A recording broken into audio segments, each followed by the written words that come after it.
Kannur vision success സ്റ്റോറിയിലേക്ക് പ്രിയ പ്രേക്ഷകർക്ക് ഹൃദയപൂർവ്വം സ്വാഗതം.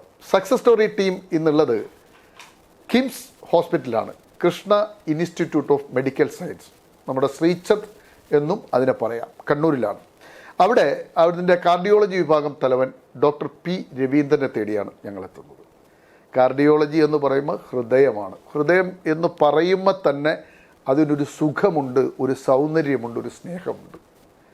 കാരണം എന്താ വെച്ചാൽ നമ്മുടെ മനസ്സിൻ്റെ നിയന്ത്രണത്തിൽ പെടാത്ത നമ്മുടെ ശരീരത്തിലെ ഒരു അവയവമാണ് ഹൃദയം.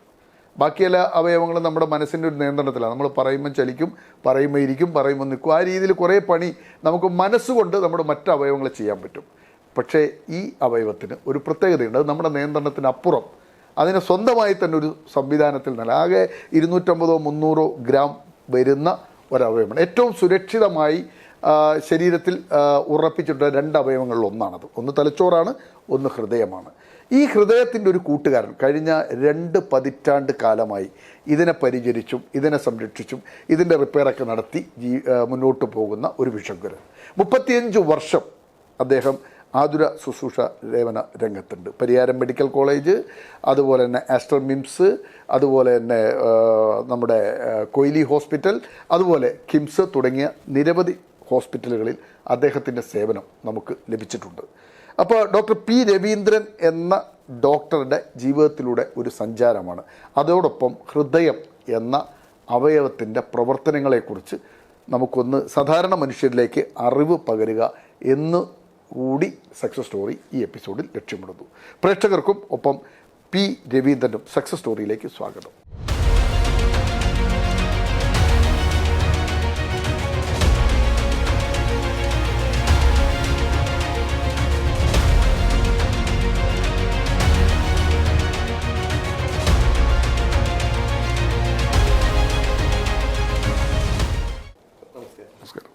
സുഖല്ലേ?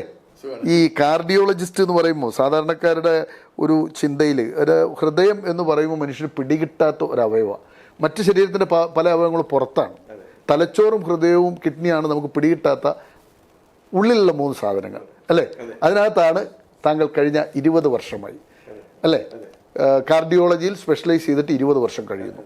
താങ്കളിലേക്ക് വരുന്നതിന് മുമ്പ് താങ്കൾ ആരാണെന്ന് നമുക്കൊന്ന് അറിയണമല്ലോ. എവിടെയാണ് താങ്കളുടെ ജനനം? ജനനം കണ്ണൂർ ജില്ലയിലെ പയ്യന്നൂരാണ്. പയ്യന്നൂരിലെ കണ്ടങ്കാളി എന്ന് പറയുന്ന കണ്ടങ്കാളി വളരെ പ്രശസ്തമായ സ്ഥലമാണ് അല്ലേ? കണ്ടങ്കാളിയിലാണ്. മാതാപിതാക്കൾ? അച്ഛൻ്റെ പേര് കുഞ്ഞിരാമൻ എന്നായിരുന്നു. പയ്യന്നൂര് ആദ്യകാലത്തെ ഒരു ബേക്കറി ഉടമയാണ് എൻ്റെ അച്ഛൻ. പയ്യന്നൂർ ടൗണിൽ കമല ബേക്കറി എന്ന് പറയുന്നത് ഇപ്പോഴും ബേക്കറി കമല ബേക്കറി കച്ചവടക്കാരനായിരുന്നു, പലഹാരങ്ങളുടെ കൂട്ടുകാരനായിരുന്നു പിതാവ്. നമ്മളവിടെ ചെറുപ്പത്തിലൊക്കെ അച്ഛനെ സഹായിക്കുമായിരുന്നു. നമ്മുടെ ഷോപ്പിലൊക്കെ സ്കൂളിൽ പഠിക്കുമ്പോൾ ഹൈസ്കൂളിൽ തുടങ്ങിയിട്ട് പ്രീ ഡിഗ്രി കഴിയുന്നവരെ ദിവസം മിനിമം 3 മണിക്കൂർ അച്ഛനെ പിതാവിന്റെ അമ്മ ഹൗസ് വൈഫ്. എന്താ പേര്? ദേവി അമ്മ. നിങ്ങൾ എത്ര മക്കളാ? നമ്മൾ 3 പേര്. എന്തൊക്കെയാ ബാക്കിയുള്ളവരൊക്കെ? ഞാൻ 3ാമത്താണ്. എന്റെ ഏറ്റവും മൂത്ത ജ്യേഷ്ഠനാണ്. എന്താ ചെയ്യുന്നത്? ജ്യേഷ്ഠൻ ഒരു ഓഷ്യൻ എഞ്ചിനീയറാണ്. ഇപ്പൊ LNTയിൽ വർക്ക് ചെയ്യുന്നു. ബോംബെയും ബാംഗ്ലൂരായിട്ടാണ് വർക്ക് ചെയ്യുന്നത്. അദ്ദേഹത്തിന്റെ പേര് വേണുഗോപാൽ. അതിന്റെ മൂത്തയാള്? അല്ല, അതിന്റെ താഴെ എന്റെ സിസ്റ്ററാണ് ശ്യാമള. എന്ത് ചെയ്യുന്നു? ഒരു ഹൗസ് വൈഫാണ്. അവരിപ്പം പയ്യന്നൂര് നമ്മുടെ വെണ്ടങ്ങാളി പഴയ വീട്ടിലെ തറവാട്ടില് വീടൊക്കെ പുതുക്കി പണിത് അവിടെ 3 മക്കളിൽ ഒരാൾ മാത്രമേ ഡോക്ടറായിട്ടുള്ളൂ. ബാക്കിയുള്ളവരൊക്കെ വേറെ മേഖലകളിലേക്ക് പോയി. ഒരാൾ എഞ്ചിനീയർ ആകാൻ പോയി. എവിടെയാണ് പ്രാഥമിക വിദ്യാഭ്യാസമൊക്കെ? ഞാൻ സ്കൂൾ തുടങ്ങിയത് അന്ന് കണ്ടങ്കാളി പഞ്ചായത്ത് UP സ്കൂൾ എന്നാണ് അതിന്റെ പേര്. ഇന്ന് പിന്നെ അത് ഹൈസ്കൂളായി. ഇപ്പൊ ഹയർ സെക്കൻഡറി സ്കൂളാണ്. ആദ്യം മുനിസിപ്പൽ ഹയർ സെക്കൻഡറി, ഇപ്പൊ ഗവൺമെന്റ് സ്കൂളാണ്. ഷെനൈസ് മെമ്മോറിയൽ ഹയർ സെക്കൻഡറി സ്കൂളാണ്. അവിടെ എത്രാം ക്ലാസ് വരെ പഠിച്ചത്? 7ാം ക്ലാസ്. അന്ന് 7ാം ക്ലാസ് വരെ ഉള്ളൂ. അത് കഴിഞ്ഞ് പിന്നെ പയ്യന്നൂർ ഗവൺമെന്റ് ഹൈസ്കൂൾ, അന്ന് ഗവൺമെന്റ് മോഡൽ ഹൈസ്കൂൾ എന്നാണ്. 10ാം ക്ലാസ് വരെ. 10ാം ക്ലാസ്. ഈ സ്കൂൾ വിദ്യാഭ്യാസ കാലത്തുള്ള പ്രധാന ആക്ടിവിറ്റീസ് എന്തൊക്കെയായിരുന്നു? അത് പ്രധാനമായിട്ട് ഞാൻ മറ്റ് ഒരു എക്സ്ട്രാ കരിക്കുലർ അധികം ഉണ്ടായിരുന്നില്ല. പഠനത്തിൽ തന്നെയാണ് കൂടുതൽ. ഞാൻ പ്രീ ഡിഗ്രിക്ക് rank holder. Second rank. Pre degree ഏത് ബാച്ചാണ്? പ്രീ ഡിഗ്രി നിൽക്കുന്ന വർഷമാണോ? അല്ല, കുറച്ച് മുമ്പാണ്. 79ലാണ് ഞാൻ പ്രീ ഡിഗ്രി കഴിഞ്ഞത്. അന്ന് first group, second group, third group ഇതെല്ലാം കൂടെ ഒന്നിച്ചാണ് റാങ്ക്. ശരിക്കും ഫസ്റ്റ് ഗ്രൂപ്പിൽ മാത്സ് ഉള്ളവർക്കാണ് ഫസ്റ്റ് റാങ്ക് കിട്ടാൻ സാധ്യത കൂടുതൽ. അപ്പോൾ അന്ന് നമുക്ക് മാത്തമാറ്റിക്സ് ഇല്ല. അതിന് മുമ്പത്തെ ബാച്ചുകാരൊക്കെ ഈ ഒരു മാത്തമാറ്റിക്സ് ഒരു സബ് ഗ്രൂപ്പ് ഉണ്ടായിരുന്നു.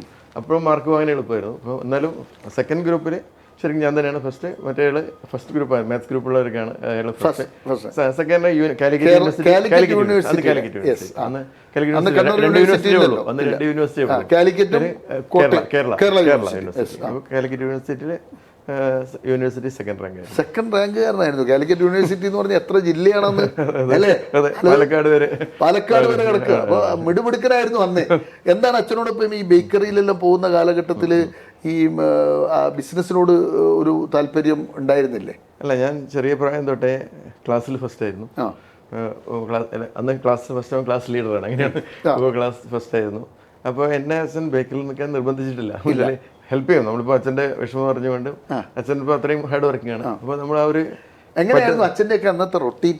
അച്ഛൻ രാവിലെ അച്ഛൻ 10 മണിക്കാണ് പോവുക ബേക്കറി. രാത്രി 12 മണി വരെ അവിടെ ഉണ്ടാവും. ഹാർഡ് വർക്കിംഗ് ആയിരുന്നു. അപ്പം 12 മണിക്കാണ് വരിക. രാത്രി മിക്കവാറും കാണാറില്ല, രാവിലെ കാണുള്ളൂ. അപ്പം പിന്നെ അന്നൊക്കെ പഴയ കച്ചവടമാണല്ലോ, ഞായറാഴ്ച എടുക്കാൻ കച്ചവടം ചെയ്യുന്ന സമയമാണ്, എന്നാലേ സർവ് ചെയ്യാൻ പറ്റുള്ളൂ. ഇന്നത്തെ പോലെ കച്ചവടത്തിലും ഭയങ്കര ലാഭമൊന്നുമില്ല, ഒരു നോമിനൽ പ്രോഫിറ്റിൽ പോകുന്ന കാലമായിരുന്നു. അപ്പോൾ അച്ഛൻ്റെ ആ വിഷമം മനസ്സിലാക്കി തന്നെ നമ്മളിപ്പോൾ ഞാനും എൻ്റെ ജ്യേഷ്ഠനും നമ്മൾ ഹൈസ്കൂൾ തുടങ്ങിയിട്ട് നമ്മൾ ഡെയിലി മിനിമം 3 മണി സ്കൂൾ അവേഴ്സ് കഴിഞ്ഞാൽ ഷോപ്പിൽ അച്ഛനെ സഹായിക്കും, ഹോളിഡേയ്സിൽ സഹായിക്കും. വെക്കേഷനിലൊക്കെ ഓൾമോസ്റ്റ് ഫുൾ ടൈം നമ്മൾ അവിടെ ഉണ്ടാവും. അപ്പം നമ്മൾ തുറക്കുമ്പോൾ രാവിലെ നേരത്തെ പോയി ഇവിടെ തുറക്കും, 8 മണിക്ക് പോയി തുറക്കും. അച്ഛൻ 10 മണിക്ക് വരും. അപ്പം നമ്മൾ റിലീവ് ചെയ്യും, പിന്നെ വൈകിട്ട് ഇങ്ങനെ ഉണ്ടാവും. അങ്ങനെയൊക്കെ ആയിരുന്നു. പയ്യന്നൂരൊക്കെ എപ്പോഴും നല്ല രാഷ്ട്രീയമുള്ള മണ്ണാണ്. അപ്പോൾ ഈ വിദ്യാഭ്യാസ കാലഘട്ടത്തിലൊക്കെ താങ്കളുടെ ഒരു രാഷ്ട്രീയ പ്രവർത്തനങ്ങളൊക്കെ ഉണ്ടായിരുന്നു? ഇല്ല. പ്രീ ഡിഗ്രി എവിടെയാണ് പഠിച്ചത്? പയ്യന്നൂർ കോളേജ്. പയ്യന്നൂർ കോളേജ് എന്ന് പറഞ്ഞാൽ ഒത്തിരി രാഷ്ട്രീയ നേതാക്കളെ സംഭാവന ചെയ്തിട്ടുള്ള കോളേജാണ്. KC വേണുപോലൊക്കെ അവിടെ പഠിച്ച ആളുകളാണ്. ജൂനിയറാണ്. വേണു മാത്രമല്ലല്ലോ, പല പ്രമുഖരായ ആളുകളും ആ സമയത്തുണ്ടല്ലോ അവിടെ. ആ സമയത്ത് എനിക്ക് തോന്നുന്നത് ഇന്ന് കാണുന്ന നേതാക്കന്മാരൊക്കെ അന്ന് MK രാഘവൻ അവിടെയായിരുന്നു. അവരെന്റെ സീനിയറാണ്.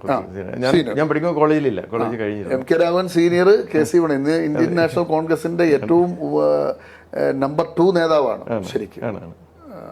താങ്കളുടെ ജൂനിയർ ആയിട്ടാണ്. വേറെ ആ കാലഘട്ടത്തിൽ ഓർമ്മ? എനിക്ക് ശരിക്കും ആ കാലത്തിൽ രാഷ്ട്രീയം ഇല്ലെങ്കിലും ഇപ്പം നമ്മൾ ഒരു ബിസിനസ് ഷോപ്പ് ആയതുകൊണ്ട് എല്ലാ രാഷ്ട്രീയക്കാരും മിക്കവാറും വരുന്ന സ്ഥലമാണ് നമ്മുടെ. പിന്നെ എൻ്റെ അമ്മയുടെ നാട് കടന്നപ്പള്ളിക്ക് അടുത്ത് കണ്ടോന്താർ എന്ന സ്ഥലമാണ്. കമ്മ്യൂണിസ്റ്റ് കോട്ടയാണ്. അതെ, പക്ഷെ അന്ന് കോൺഗ്രസ് ആയിരുന്നു.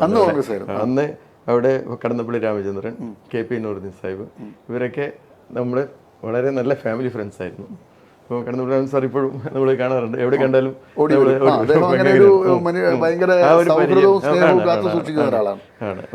ഈ പ്രീ ഡിഗ്രി കാലഘട്ടത്തിൽ തന്നെ താങ്കളിലേക്ക് ഒരു ഡോക്ടർ ആകണം എന്നുള്ള മോഹം വരുന്നുണ്ടോ? എപ്പോഴാണ് താങ്കളുടെ ആഗ്രഹം ശരിക്കും എന്താകാനായിരുന്നു? ഞാൻ ശരിക്കും സ്കൂളിലൊക്കെ പഠിക്കുമ്പോൾ എനിക്കൊരു എഞ്ചിനീയർ ആവണമെന്നായിരുന്നു ആഗ്രഹം.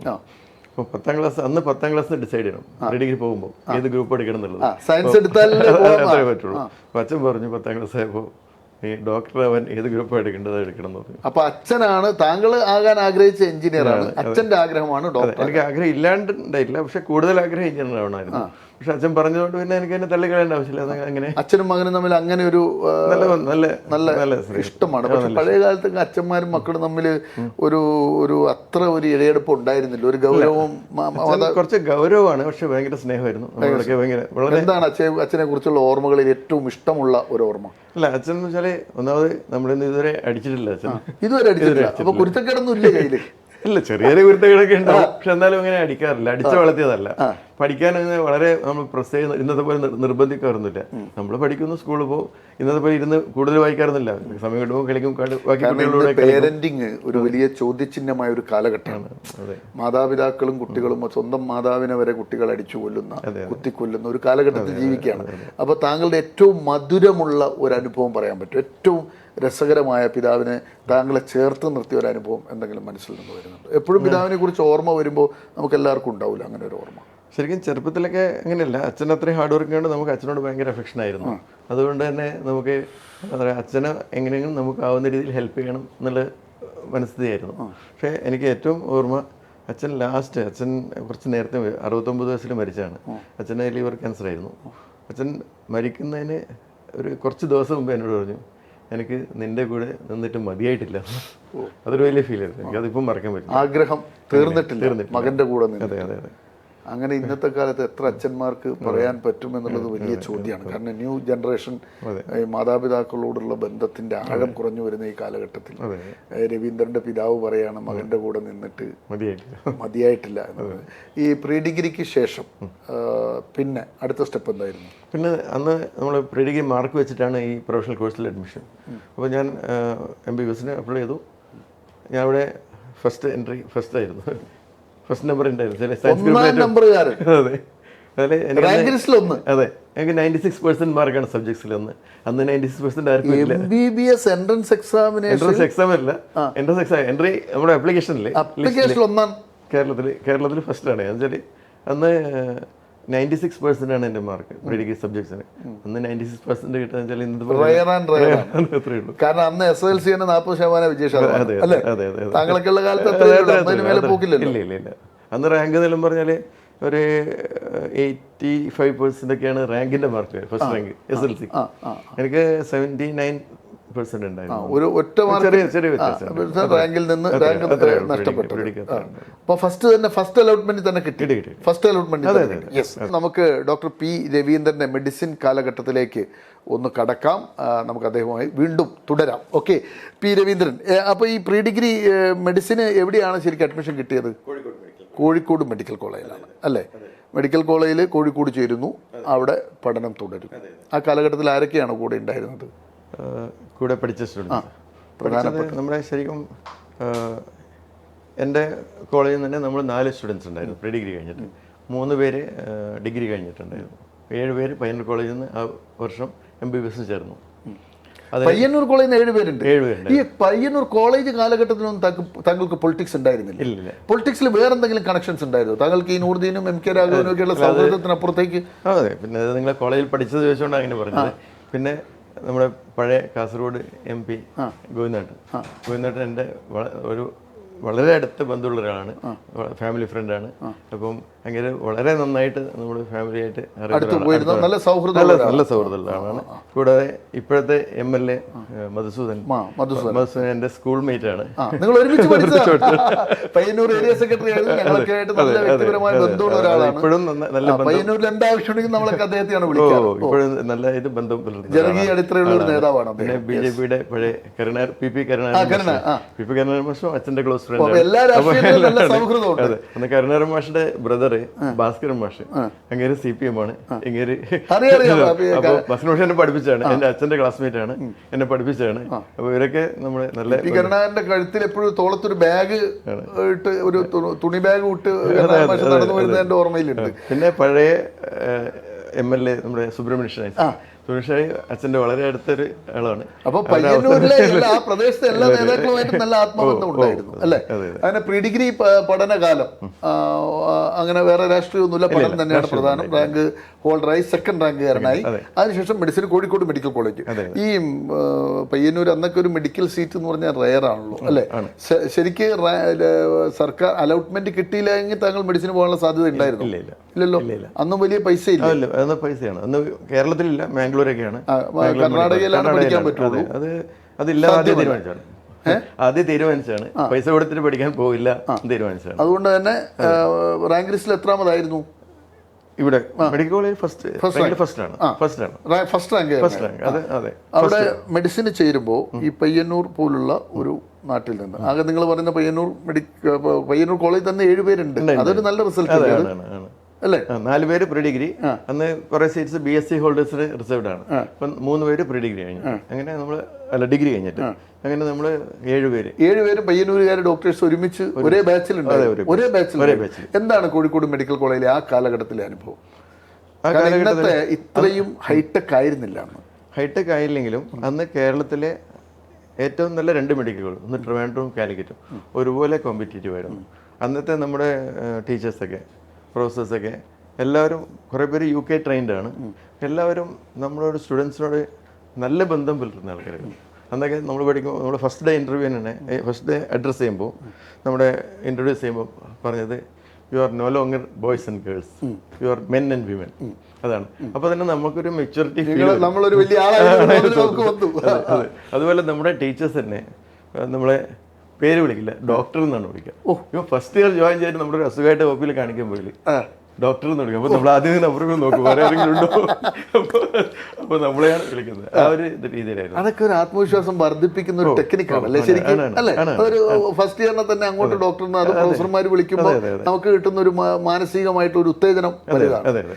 ഈ ഫസ്റ്റ് ഈ ഒരു പ്രാക്ടിക്കൽ, ഈ തിയറിക്ക് പുറമെ പ്രാക്ടിക്കലിലേക്ക് വരുമ്പോൾ ഈ താങ്കൾ ഈ നല്ല സ്വീറ്റ്സും മധുരമൊക്കെ കണ്ട് അതെല്ലാം ഇടയ്ക്ക് രുചിച്ച് ഭയങ്കര സുഖത്തിൽ നടന്ന ഒരാളാണല്ലോ. അപ്പോൾ ഈ മൃതദേഹങ്ങളൊക്കെ കാണുന്ന ആദ്യ കാലഘട്ടത്തിലെ അനുഭവം എങ്ങനെയാണ് ഓർമ്മ?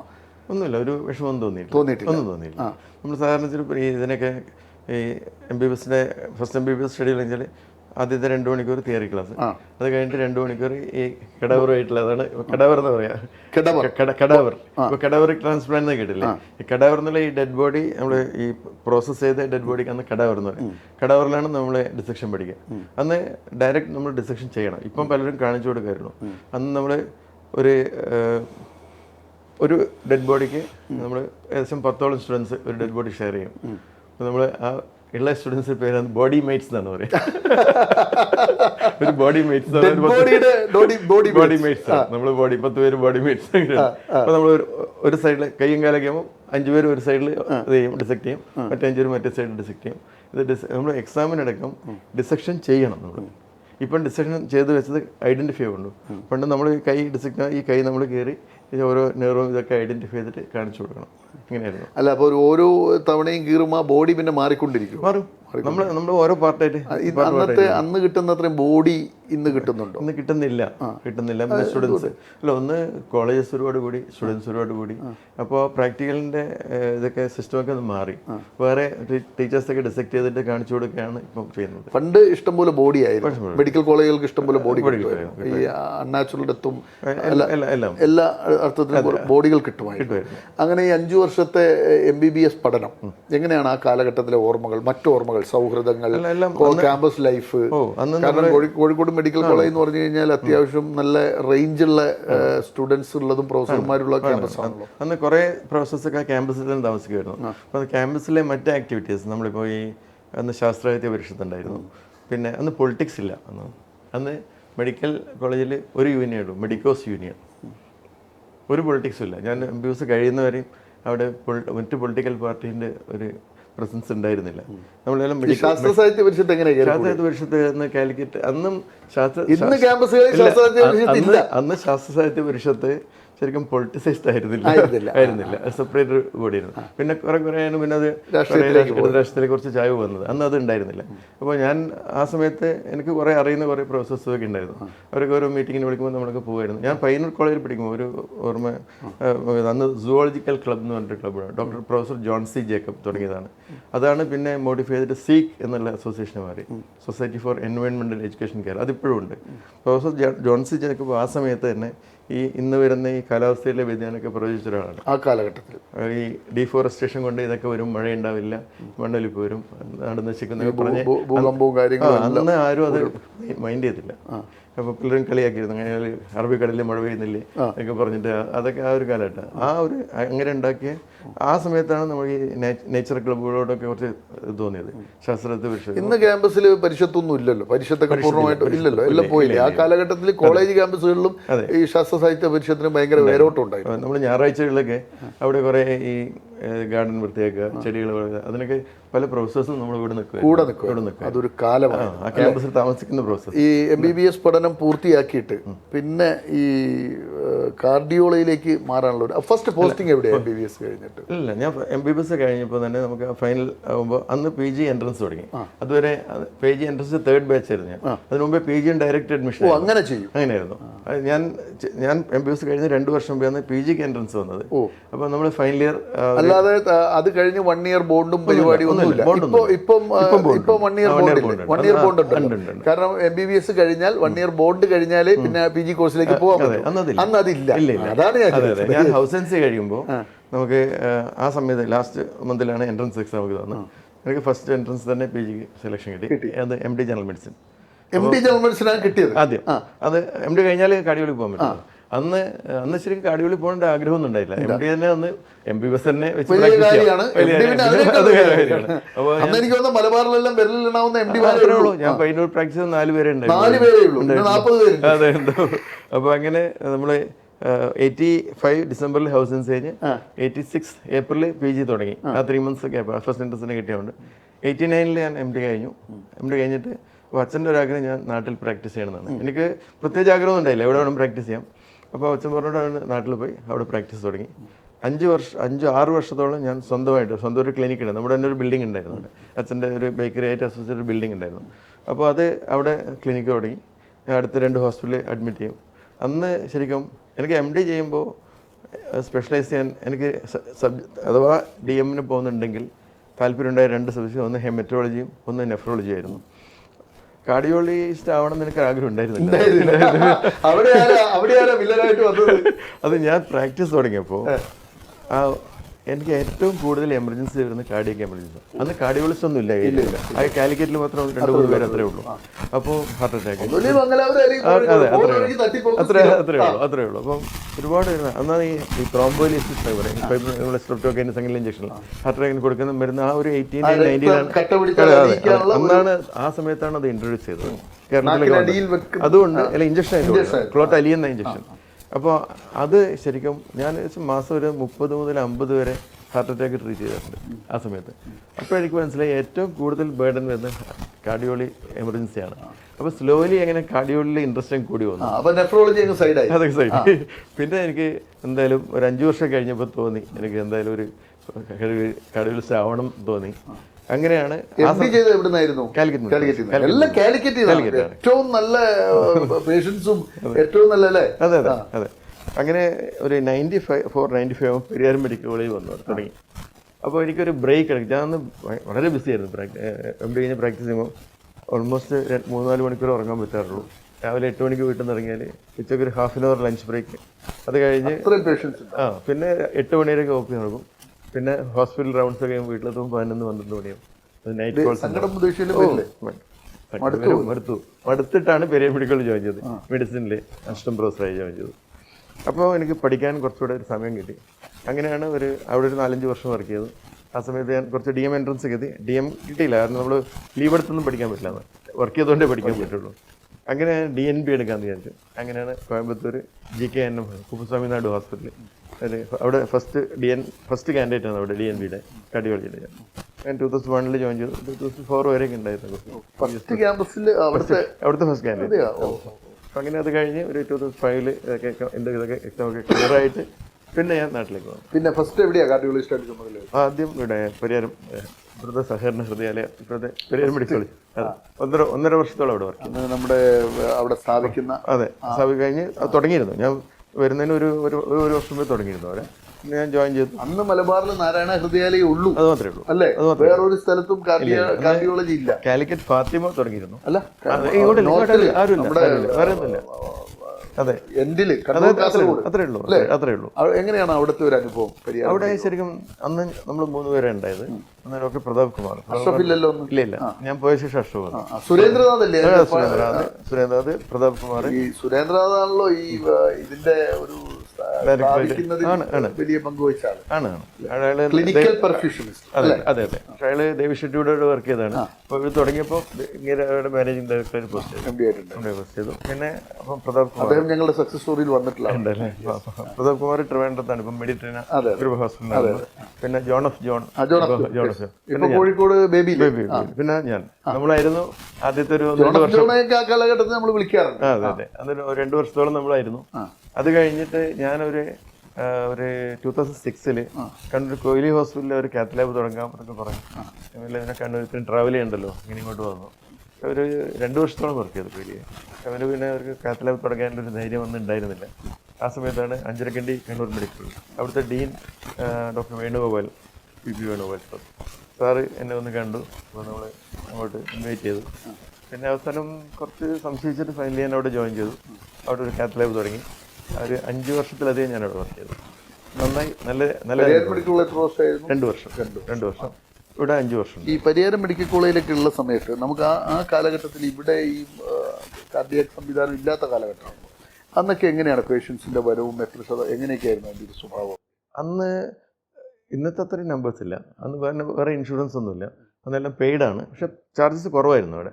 എന്നാലും ഉണ്ടായിരുന്നു. അന്ന് കേരളത്തിലെ മറ്റ് ഹോസ്പിറ്റലിൽ കമ്പയർ ചെയ്യുമ്പോൾ റീസൺ. അന്ന് ഇത്രയും ആൻജിയോപ്ലാസ്റ്റി നടക്കാറില്ല. അന്ന് വെച്ചാൽ അന്ന് ആൾക്കാർക്ക് അവയർനെസ് ഇല്ല. ഹാർട്ട് അറ്റാക്ക് പലരും പിന്നെ ഇഞ്ചക്ഷൻ തന്നെ കൊടുത്തുകൊണ്ടിരിക്കും, ചിലർ ട്രീറ്റ്മെൻറ്റ് എടുക്കില്ല, അങ്ങനെയൊക്കെ. ഇപ്പോൾ അവയർനെസ് മാറി. പിന്നെ കോസ്റ്റ് എന്ന് നോക്കിയാൽ കമ്പയർഡ് ടു ആ കോസ്റ്റ് എസ്കലേഷൻ ഇതിൻ്റെ കോസ്റ്റ് അത്ര കൂടിയിട്ടില്ല. അതെ, അന്ന് ആൻജിയോപ്ലാസ്റ്റി വിത്ത് സ്റ്റെൻഡിങ്ങിന് ഒരു തുടങ്ങുന്ന ഏത് കാലഘട്ടത്തിലാണ്? സ്റ്റെൻഡിങ് ഒരു ലേറ്റ് 90-ലൊക്കെ ബൈപ്പാസ് ഞാൻ എന്ത് ചെയ്യുമ്പോൾ ബൈപ്പാസ് മാത്രമേ ഉള്ളൂ. അതെ അതെ, 2000-ന് ശേഷമാണ് ശരിക്കും വളരെ ഇതായിട്ട് ഫാസ്റ്റ്. 98-ന് ശേഷം പറയാം ഫാസ്റ്റ് സ്റ്റെൻഡ്. അന്നൊക്കെ നോർമൽ ബെയർ മെറ്റൽ സ്റ്റെൻഡ്, ഈ ഡ്രക്കോട്ടഡ് സ്റ്റെൻഡ് ഇല്ല. പിന്നെ ഒരു 2002-ന് ശേഷമാണ് ഡ്രക്കോട്ടഡ് സ്റ്റെൻഡൊക്കെ വരാൻ തുടങ്ങി. അപ്പോൾ അങ്ങനെ അതെ അതെ. ഡോക്ടറെ, നമ്മൾ ഇതെല്ലാം പറയുമ്പോൾ നമുക്ക് ഈ ഹൃദയത്തെ കുറിച്ചൊന്നും അറിയണ്ടേ? ഈ ശരിക്ക് പഴയ കാലത്ത് ഹൃദയത്തിന് ഒരു തകരാറ് സംഭവിച്ചാൽ, ബ്ലോക്ക് വന്നാൽ അത് ഓപ്പൺ ചെയ്തിട്ടാണ് ബൈപ്പാസ് എന്ന പേരിലാണ് അറിയപ്പെടുന്നത്. ആ കാലഘട്ടത്തിൽ ഈ കേരളത്തിൽ എവിടേക്കാണ് ആ ബൈപ്പാസ് ഉണ്ടായിരുന്നത്? കേരളത്തിൽ അന്ന് ശ്രീചിത്ര മാത്രമേ ഉണ്ടായിരുന്നു. അപ്പോൾ ശരാശരി മനുഷ്യന് ഇത് വന്നാൽ വേറെ വഴിയൊന്നുമില്ല. അന്ന് തന്നെ ആൻജിയോഗ്രാമിനെ വളരെ റെയറായിട്ട് ചെയ്യാറുള്ളൂ പല ചുരുങ്ങിയ സ്ഥലത്ത്. അന്ന് ഒരു ഹാർട്ട് അറ്റാക്ക് എന്താണ് ഈ ആൻജിയോഗ്രാം? ഞാൻ MD ചെയ്യുന്ന സമയത്ത് 86 to 89 അന്നൊക്കെ നമ്മൾ ഹാർട്ട് അറ്റാക്ക് മാനേജ് ചെയ്യാറുണ്ട്. അന്ന് കാലിക്കറ്റ് മെഡിക്കൽ കോളേജിൽ ICUവിൽ കാർഡിയക് ICU 5 ബെഡാണുള്ളത്. അത് ഈ 5-6 ഡിസ്ട്രിക്റ്റിനെ റെപ്രസെൻറ്റ് ചെയ്യുന്ന മെഡിക്കൽ കോളേജാണ്. 5 ബെഡ് കാർഡിയോളജി ICU. അതിൻ്റെ കൂടെ ഒരു സ്റ്റെപ്പ് ഡൗൺ ICU കൊണ്ട് 4-5 ബെഡ് അതും. ഇതാണ്. അപ്പോൾ എല്ലാം നമ്മളൊക്കെ MD ഡ്യൂട്ടിയൊക്കെ എടുക്കുമ്പോൾ രാത്രി ഹാർട്ട് അറ്റാക്ക് നമ്മൾ ജനറൽ മെഡിസിൻ്റെ ജനറൽ വാർഡിലാണ് മാനേജ് ചെയ്യുന്നത്. നമ്മൾ കുറച്ച് മെഡിസിൻസ് കൊടുക്കും, ഈ ഹെപ്പാരിൻ ഇഞ്ചക്ഷൻ കൊടുക്കും, ഇല്ല കാർഡിയക് അറസ്റ്റ് കൊടുത്താൽ നമ്മൾ CPR കൊടുത്ത് അവിടെ നിന്ന് ഷോക്ക് കൊടുത്ത് അവിടെ തന്നെ. വേറെ എവിടെയും മാറ്റാൻ പറ്റില്ല, മാറ്റാൻ സ്ഥലമില്ല. മരണനിരക്ക് ഉണ്ടാവും. അതെ, അന്ന് ഇത്രയും മരുന്നുകളില്ലാത്തതുകൊണ്ട് തന്നെ അന്ന് ഇന്നത്തെ ഈ കൂടുതൽ മരുന്നുകളൊന്നുമില്ല. അപ്പോൾ നമ്മൾ ഹാർട്ട് അറ്റാക്ക് വന്നാലും 3 ആഴ്ച ഹോസ്പിറ്റലിൽ, അങ്ങനെയാണ് 3 weeks ഹോസ്പിറ്റലിൽ. അത് കഴിഞ്ഞിട്ട് ഡിസ്ചാർജ് ചെയ്യുള്ളൂ. അപ്പോൾ കുറേ റെസ്റ്റ് ഒക്കെ എടുക്കുമ്പോൾ കുറേ നാച്ചുറൽ റിക്കവറി വരും, അങ്ങനെ ഡിസ്ചാർജ് ചെയ്യും. അതായിരുന്നു അന്നത്തെ അവസ്ഥ. ഈ ആൻജിയോ മറ്റൊരാളുകൾക്ക് മനസ്സിലാക്കി ഹൃദയം തുറന്ന് ബ്ലോക്ക് തീർക്കുക. ഈ ആൻജിയോഗ്രാം, ആൻജിയോപ്ലാസ്റ്റ് ഒക്കെ അതിൻ്റെയൊക്കെ സ്വഭാവം എങ്ങനെയാണ്? ആൻജിയോഗ്രാം എന്ന് പറഞ്ഞാൽ നമ്മൾ സാധാരണ ഈ ഹാർട്ടിൻ്റെ ഉള്ളിൽ ഫുൾ ബ്ലഡ് ആണെങ്കിലും ഹാർട്ട് മസിലാണ്. ഈ മസിലിന് ഓക്സിജനും മറ്റേ ഗ്ലൂക്കോസും ഒക്കെ കിട്ടാൻ അതിന് ഡയറക്റ്റ് എടുക്കാൻ പറ്റില്ല. അപ്പോൾ അതിന് സെപ്പറേറ്റ് ചെറിയൊരു രക്തക്കുഴൽ വഴി അത് സപ്ലൈ ചെയ്യണം. അതാണ് ഈ കൊറോണറി ആർട്ടറീസ് എന്ന് പറയുക. അത് ഈ ഹാർട്ടിൻ്റെ സർഫസിലൂടെ ഇങ്ങനെ പോകും. അതിൽ നിന്ന് ചെറിയ ബ്രാഞ്ചസ് ആയിട്ട് മസിലിനെ പെനിട്രേറ്റ് ചെയ്തിട്ട് അതിലൂടെയാണ് എല്ലാ ന്യൂട്രീഷൻ്റെ എത്തുന്നത്. അപ്പോൾ ഈ പുറമേ പോകുന്ന രക്തങ്ങളാണ് നമ്മൾ ഈ കൊറോണറി ആർട്ടറീസ് എന്ന് പറയുന്നത്. അത് മെയിൻലി ലെഫ്റ്റ് സൈഡിൽ 2 റൈറ്റ് സൈഡ്. ലെഫ്റ്റ് സൈഡിൽ 1 വന്ന് 2 ഡിവൈഡ്, അതാണ് 2 എന്ന് പറയാം. റൈറ്റ് സൈഡിൽ 1, അങ്ങനെ 3 ആർട്ടറി എന്നാണ് സാധാരണ പറയാം. ഇതിൻ്റെ ഉള്ളിൽ അത് 3 ലെയറാണ് അതിൻ്റെ മസിൽ ലെയറിന്. ഒരു നടുക്ക് മസിൽ, ഉള്ളിൽ നേരിയൊരു ചർമ്മം, പുറത്തൊരു ടഫായിട്ടുള്ളൊരു ചർമ്മം. അതിൻ്റെ ഈ ഉള്ളിലെ മസിലിൻ്റെയും ആ നേരിയ ചർമ്മത്തിൻ്റെ ഇടയിൽ കൊളസ്ട്രോൾ ഡെപ്പോസിഷൻ വന്നിട്ട് അതിൻ്റെ ലൂമനിലേക്ക് തള്ളി നിൽക്കും. അതാണ് ഈ ബ്ലോക്ക് എന്ന് പറയുന്നത്. അപ്പോൾ അങ്ങനെ ബ്ലോക്ക് ഉണ്ടാകുമ്പോൾ ഈ രക്തോട്ടത്തിന് തടസ്സം വരും. അപ്പം കുറച്ചൊരു 90% ബ്ലോക്ക് വരുമ്പോൾ ആൾക്കാർക്ക് റെസ്റ്റിംഗ് ഫേസിലത് ആ ഫ്ലോ മതിയാവും. പക്ഷെ കുറച്ചൊന്ന് നടക്കുമ്പോൾ ആ ഫ്ലോ മതിയാവുണ്ടാവും. ഒരു ഡിമാൻഡ് ആൻഡ് സപ്ലൈ മിസ്മാച്ച് എന്ന് പറയും. അപ്പോൾ നമ്മൾ എക്സേർട്ട് ചെയ്യുമ്പോൾ കൂടുതൽ ഹാർട്ട് ഫാസ്റ്റായിട്ട് ബീറ്റ് ചെയ്യും, ഫോഴ്സിൽ ബീറ്റ് ചെയ്യും, അപ്പോൾ കൂടുതൽ രക്തം വേണ്ടി വരും. അപ്പോൾ അത് കൊടുക്കാൻ പറ്റില്ല ഈ നേരമാകുമ്പോൾ. അതാണ് ഇനീഷ്യൽ സിംറ്റംസ് ആണ് ഹാർട്ട് അറ്റാക്കിൻ്റെ. കിതപ്പല്ല, നടക്കുമ്പോൾ ചെസ്റ്റ് ഇവിടെ പെയിൻ സെൻട്രൽ കുറച്ച് സ്പീഡിൽ നടക്കുമ്പോൾ ഉടനെ പെയിൻ വരും, അല്ലെങ്കിൽ കയറ്റം കയറുമ്പോൾ പെയിൻ വരും, റെസ്റ്റ് എടുത്താൽ മാറും. അതാണ് ഇനീഷ്യൽ സിംറ്റം. അത് എല്ലാവർക്കും ഉണ്ടാവണമെന്നില്ല. ചിലർക്ക് ഫസ്റ്റ് സിംറ്റം തന്നെ ഹാർട്ട് അറ്റാക്ക് ആയിട്ട് വരും. ഇങ്ങനെയുള്ളൊരു ബ്ലോക്കിലിട്ടത് അതിൻ്റെ ഉള്ളിലത്തെ നേരിയ ചർമ്മം ഒരു ബ്രേക്ക് വരികയാണെങ്കിൽ അവിടെ ഒരു ബ്ലഡ് സഡനായിട്ട് ക്ലോട്ട് ചെയ്യും. അപ്പോൾ ഒരു 50 to 90% ബ്ലോക്കുള്ളത് സഡൻലി ബിക്കംസ് 100% ബ്ലോക്ക്. അപ്പോൾ അങ്ങോട്ട് രക്തപാടം ഉണ്ടാവും. അപ്പോൾ അത്രയും ഭാഗം മസിൽ ഒരു ഡാമേജിൻ്റെ ത്രെറ്റനിങ് ഡാമേജിലായിട്ടുണ്ടാവും. അതാണ് ഹാർട്ട് അറ്റാക്ക് എന്ന് പറയുന്നത്. ഈ ആൻജിയോഗ്രാം ഇത് കണ്ടുപിടിക്കുന്ന ടെസ്റ്റാണ്. അത് നമ്മൾ സാധാരണ ഈ മുമ്പൊക്കെ കാലിലെ രക്തക്കുഴൽ വഴിയായിരുന്നു ആക്സസ്. ഇപ്പോൾ മിക്കവാറും 90% നമ്മൾ കയ്യിലെ രക്തക്കുഴൽ വഴി, റേഡിയൽ ആർട്ടറി വഴി ഒരു കത്തീറ്റർ കടത്തിയിട്ട് അത് ഈ അയോട്ട എന്ന മഹാധമനി അതിൻ്റെ റൂട്ടിൽ നിന്നാണ് ഈ ചെറിയ രക്തക്കുഴൽ വരുന്നത്. അതുവരെ കത്തീറ്റർ കൊണ്ടുപോയി അത് ഈ നമ്മുടെ കൊറോണറി ആർട്ടറിൻ്റെ തുടക്കത്തിൽ വെച്ചിട്ട് ഒരു contrast agent, iodine contrast agent അത് ഇഞ്ചെക്ട് ചെയ്യുമ്പോൾ അത് എക്സ്റേ ബേസ്ഡ് മെഷീനാണ് കാത്ത് ലാബ് എന്ന് പറഞ്ഞാൽ. അപ്പോൾ എക്സ്റേയിൽ അത് ബ്ലാക്ക് ആയിട്ട് കാണും. അപ്പോൾ നമുക്ക് അത് പേറ്റൻ്റ് ആണോ അല്ല അതിൽ ബ്ലോക്ക് ഉണ്ടോ എന്ന് മനസ്സിലാവും. അതാണ് സ്ക്രീനിൽ കൃത്യമായിട്ട് ലൈവായിട്ട് കാണും.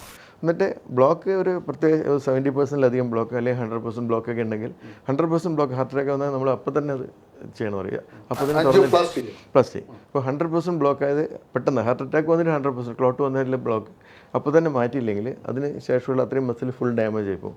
പിന്നെ അയാളുടെ അതിന് ശേഷമുള്ള ലൈഫ് കഷ്ടമായിരിക്കും. എന്താണ് ഈ ആൻജിയോഗ്രാം? ഇത് കണ്ടുപിടിക്കാൻ ആൻജിയോപ്ലാസ്റ്റി എന്ന് പറഞ്ഞാൽ നമ്മൾ ഈ ഒരു ബ്ലോക്ക് മനസ്സിലാക്കിയാൽ അതിന് സെപ്പറേറ്റ് ഒരു കത്തീർ, ഗൈഡ് കത്തീർ എന്ന് പറയും. ആ കത്തീർ വെച്ചിട്ട് കുറച്ചുകൂടെ സോഫ്റ്റ് ആയിട്ടുള്ള കത്തീറാണ്. അതിൻ്റെ ഉള്ളൊരു വളരെ നേരിയൊരു വയർ നമ്മൾ ഈ ല്യൂമനിലൂടെ കടത്തി ഈ ബ്ലോക്കായ സെഗ്മെൻറ്റും ക്രോസ് ചെയ്തിട്ട് വെക്കും.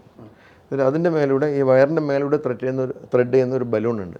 ആ ബലൂൺ വെച്ചിട്ട് ആദ്യം ഒന്ന് അത് പുറത്തുനിന്ന് നമുക്ക് ഇൻഫ്ലേറ്റ് ചെയ്യാം. പുറത്തൊരു ഈ ഇത് ഫുട്ബോൾ പമ്പെല്ലാം പോലെ അതുപോലെ സാധനം തിരിച്ചിട്ട് ഇൻഫ്ലേറ്റ് ചെയ്തിട്ട് അത് ബ്രേക്ക് ചെയ്തിട്ട് കുറച്ച് ഓപ്പൺ ല്യൂമൺ ഒന്ന് വൈഡാക്കും. പിന്നെ നമ്മൾ അത് മാത്രമേ അതായിരുന്നു ആദ്യത്തെ ആൻജിയോപ്ലാസ്റ്റി. ഈ 1976 ആൻജിയോപ്ലാസ്റ്റി വേൾഡിൽ ആദ്യമായിട്ട് തുടങ്ങി. ഇല്ല, അതിൽ ഒരു 60% ആൾക്കാർക്ക് അതെങ്ങനെയാണെന്ന് വെച്ചാൽ അത് രണ്ടാമത് കൊലാപ്സ് ചെയ്യും, റീകോയിലിംഗ് എന്ന് പറയും. അപ്പോൾ അത് പ്രിവെൻറ്റ് ചെയ്യാനാണ് സ്റ്റെൻറ്റ് കണ്ടുപിടിച്ചത്. അപ്പോൾ സ്റ്റെൻറ്റ് ഒരു സ്കഫോൾഡിങ് പോലെ അവിടെ നിൽക്കും. Stent early 90s stent. പക്ഷേ ഇന്ത്യയിലൊക്കെ ശരിക്കും ഉപയോഗിക്കുന്നത് 95 ശേഷമാണ്. അപ്പോൾ അങ്ങനെ അത് സ്റ്റെൻറ്റ്. ആ സ്റ്റെൻറ്റിൽ തന്നെ പല മോഡിഫിക്കേഷൻ വന്നു ഓവർ ദ ഇയേഴ്സ്. അതിന് റെക്കോർഡ് എൻ്റെ സ്റ്റെൻറ്റിൻ്റെ മെറ്റീരിയലിൻ്റെ തിക്നെസ് കുറച്ചു. അങ്ങനെയൊക്കെ ആദ്യമൊക്കെ 130 മൈക്രോൺസ് ഒക്കെ ആയിരുന്നു. ഇപ്പോൾ ഉള്ളത് 60 to 65 അല്ലെങ്കിൽ മാക്സിമം 80 മൈക്രോൺസ് മാറ്റങ്ങൾ വന്നു. പിന്നെ അതിൻ്റെ ഡ്രഗ് കോട്ടിങ് ടെക്നോളജി അതൊക്കെ വന്നു. അപ്പോൾ അത് ഈ ബലൂൺ ചെയ്തിട്ട് അതിനുള്ള സ്കഫോൾഡിംഗ് ആയിട്ട് സ്റ്റെൻറ്റ് വെക്കുന്ന പ്രോസസ്സാണ് നമ്മൾ ആൻജിയോപ്ലാസ്റ്റി എന്ന് പറയുന്നത്. സ്റ്റെൻറ്റ് സാധാരണ ഇപ്പോൾ ഉപയോഗിക്കുന്ന മെറ്റൽ സ്റ്റെൻസ് ആണ്. സ്റ്റെയിൻലെസ് സ്റ്റീലുണ്ട്, കൊബാൾട്ട് ക്രോമിയം, പിന്നെ നിക്കലിലെ ഇതുണ്ട്. അപ്പോൾ ഇതിനൊക്കെ സ്റ്റെൻറ്റ് ഈസ് പെർമനൻ്റ്ലി ദർ. നമ്മൾ സ്റ്റെൻറ്റ് വെച്ചാൽ ഈ സ്റ്റെൻറ്റിൻ്റെ മേലൂടെ ഈ നേരി ചർമ്മം വളരും. Stent becomes part of the vessel.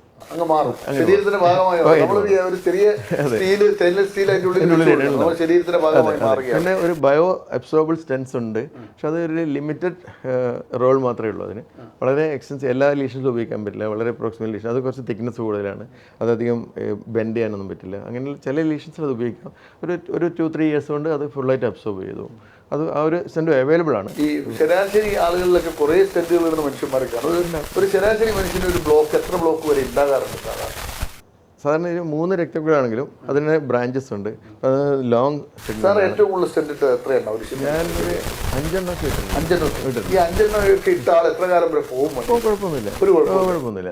അത് സാറിന് വെച്ചാൽ നമ്മുടെ സ്റ്റെൻറ്റിൻ്റെ നമ്പർ കൂടുന്തോറും സ്റ്റെൻറ്റിൻ്റെ ലെങ്ത്ത് കൂടുന്തോറും അത് രണ്ടാമത് നെർവ് ആകാൻ ചാൻസ് കൂടുതലാണെങ്കിൽ ഒരു പെർസെൻറ്റേജ് ഒരു 10 to 20% ഒക്കെ പറയുന്നത്. അപ്പോൾ 80% ആൾക്കാരും കുഴപ്പമൊന്നും ഉണ്ടാവില്ല. ഈ ബൈപ്പാസ് ചെയ്യണം എന്ന് വരുന്ന ഒരു ഘട്ടം ഏതാണ്?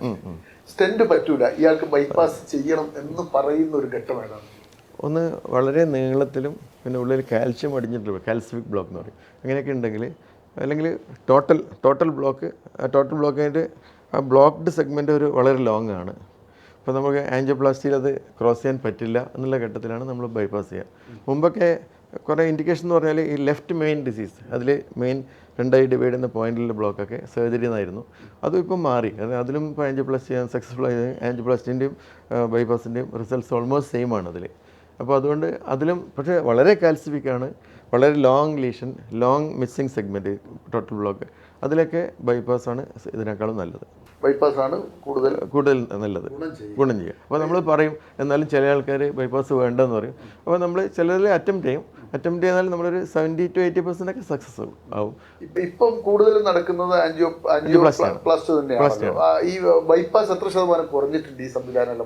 നല്ല നന്നായിട്ട് കുറഞ്ഞു. ആണ്. മിക്കവാറും എല്ലാ സെന്റേഴ്സിൽ നോക്കിയാലും ബൈപ്പാസിന്റെ നമ്പേഴ്സ് കുറഞ്ഞു. അല്ലേ? അതെ.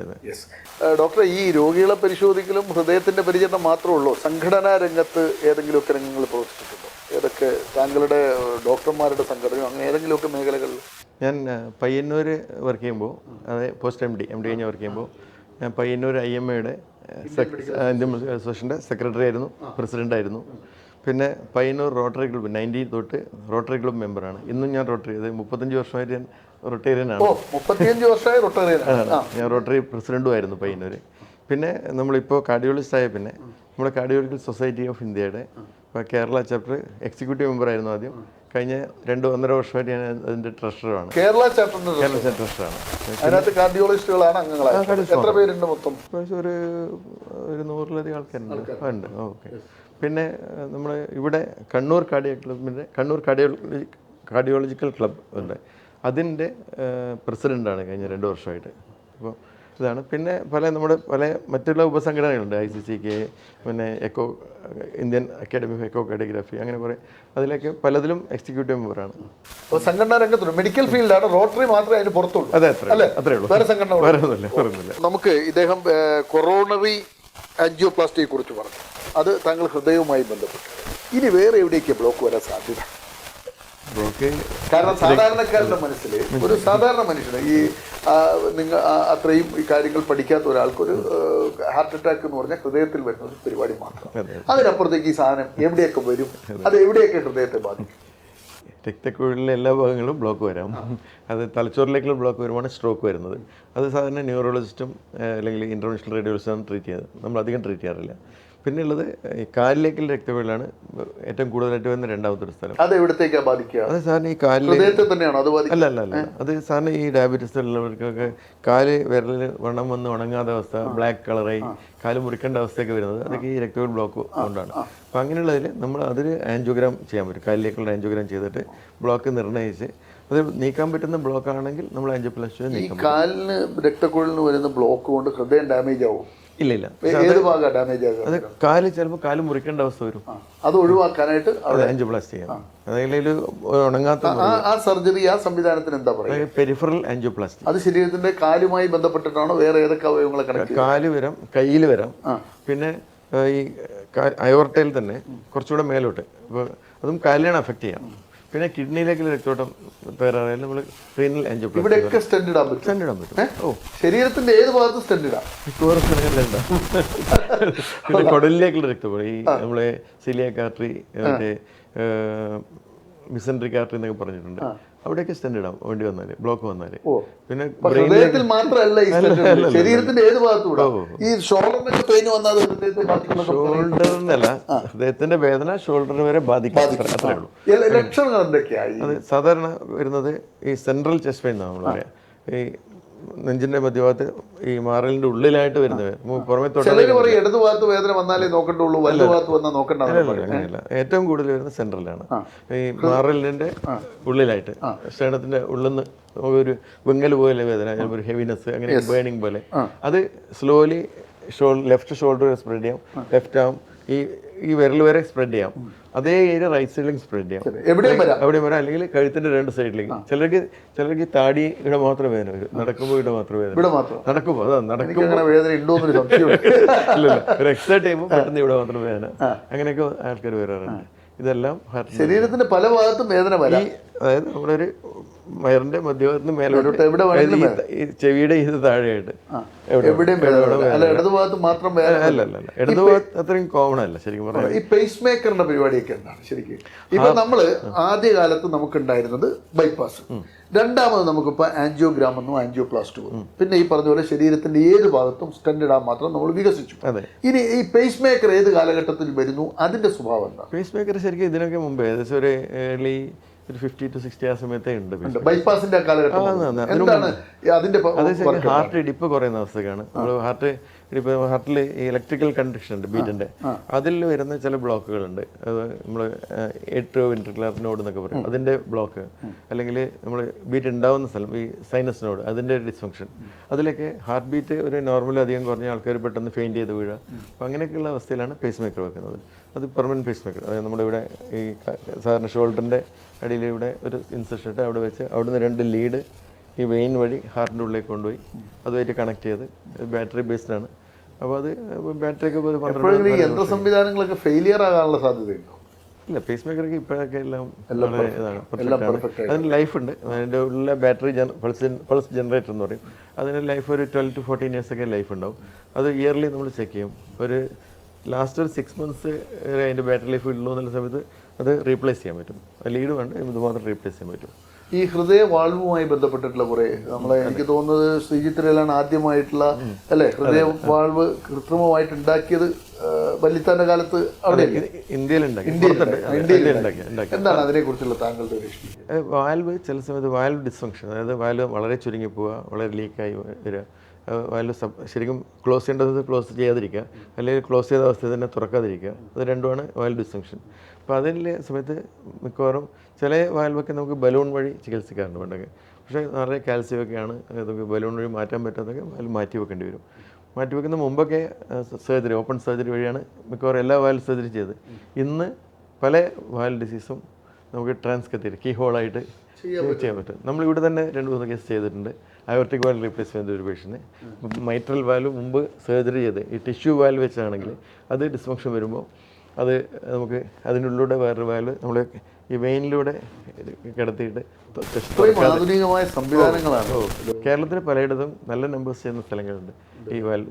എത്ര ശതമാനം ഈ വാൽവുമായിട്ട് ബന്ധപ്പെട്ടുള്ള ഡിസോർഡർ ഇതിൻ്റെ അത്ര കോമൺ അല്ലെങ്കിലും നമുക്ക് ഏകദേശം ഒരു കൊറോണറി ആർട്ടിസ് നോക്കാം, അതിൻ്റെ ഒരു 10 to 20% ഒക്കെ ഉണ്ടാവും. ഇപ്പോൾ ഹൃദയമായിട്ട് ബന്ധപ്പെട്ട് താങ്കൾ ഈ പറഞ്ഞതിനപ്പുറമുള്ള വേറെന്തെല്ലാം വിഷയങ്ങളാണ് പിന്നെ അല്ല, പ്രധാനമായിട്ട് ഹാർട്ടിൻ്റെ പമ്പിങ് കുറയുന്ന ഒരു അവസ്ഥയാണ്. പമ്പിങ് കുറയാനുള്ള പ്രധാന കാരണം രക്തക്കുഴൽ ബ്ലോക്ക് ആവാം, അല്ലാതെ തന്നെ പമ്പിങ് കുറയുന്നത്. ഈ രക്തക്കുഴൽ ബ്ലോക്ക് അല്ലാതെ ഹൃദയത്തെ ബാധിക്കുന്ന വേറെ എന്തൊക്കെ വിഷയങ്ങളാണ്? പിന്നെ ഒന്ന് ഈ കാർഡിയോമയോപ്പതീസ് എന്ന് പറയും. അത് വെച്ചാൽ പ്രൈമറിലി ഹാർട്ട് മസിലിനെ എഫക്റ്റ് ചെയ്യുന്ന അസുഖങ്ങൾ. അതിലാണ് നമുക്ക് അത് 3-4 തരമുണ്ട്. അത് ചിലത് പമ്പിങ് കുറയുന്ന അസുഖമുണ്ട്, ചിലത് മസിൽ തിക്നെസ് കൂടിയിട്ട് അതിൻ്റെ ഉള്ളിലുള്ള ബ്ലഡ് ഫ്ലോനെ ബാധിക്കുന്ന അസുഖങ്ങളുണ്ട്. ഹൈപ്പർട്രോഫിക് കാർഡിയോമയോപ്പതി, റെസ്ട്രിക്റ്റീവ് കാർഡിയോമയോപ്പതി, പിന്നെ ഡയലേറ്റഡ് കാർഡിയോമയോപ്പതി. ഇത് 3ആണ് പ്രധാനമായിട്ട്. പിന്നെ ഉള്ളത് ഈ വാൽവിന് റുമാറ്റിക് ഹാർട്ട് ഡിസീസ്, അത് ഇന്ത്യയിൽ ഇപ്പോൾ കുറഞ്ഞു വരാം. രക്തവാദം എന്ന് പറഞ്ഞാൽ റുമാറ്റിക് ഫീവറായിട്ട് ഹൃദയത്തിലും വരുന്നുണ്ട്. സാധാരണ വാദം കാലിൽ വരുന്ന കൈക്ക് വരുന്ന ഒരു സാധനമായിട്ടാണ് licks the joint and bites the heart എന്നാണ് അങ്ങനെയാണ് പറയുക. റുമാറ്റിക് ഫീവറിന്റെ സാധാരണ ഹാർട്ടിലേക്കും വരുന്നുണ്ട്, വാദം ഹാർട്ടിനെയും ബാധിക്കും. അതാണ് രക്തവാദം. അതാണ് it will lick the joint and bite the heart എന്ന്. അത് ഇവിടെ നിൽക്കുകയേ ഉള്ളൂ, ഇവിടെയാണ് കടി.